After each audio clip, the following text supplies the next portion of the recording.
Kembali melakukan aksi mogok, sopir angkot minta Dishub Ambon memenuhi tuntutan mereka.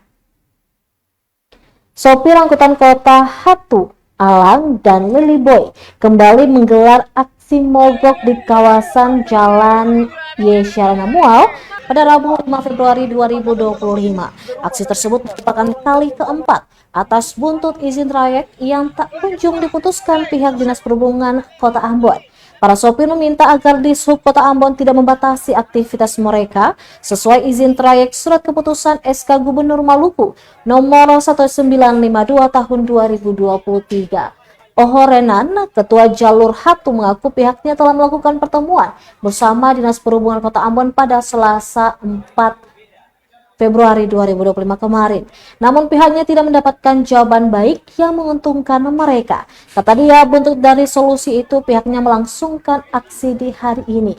Pasalnya rute jalur tersebut dianggap mengurangi pendapatan mereka jika dibandingkan dengan jalur trayek mereka saat ini. Ia berharap dengan aksi mogok yang digelar hari ini bisa mendapatkan perhatian dan jalan keluar. Sementara itu, pantauan tribunambon.com di lokasi puluhan angkot terparkir di kedua sisi jalan, tepatnya di depan Indogrosir sampai tanjakan KTKT dengan panjang mencapai ratusan meter.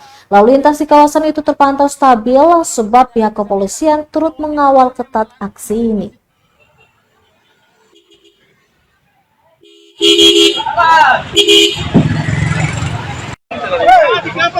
Bahwa keputusan kemarin ini kesepakatan diunut sampai di dinas sana, dia punya hasil berubah.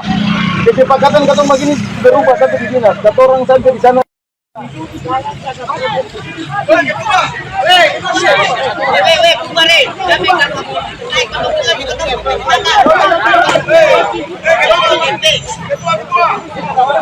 Download Tribun X sekarang, menghadirkan lokal menjadi Indonesia.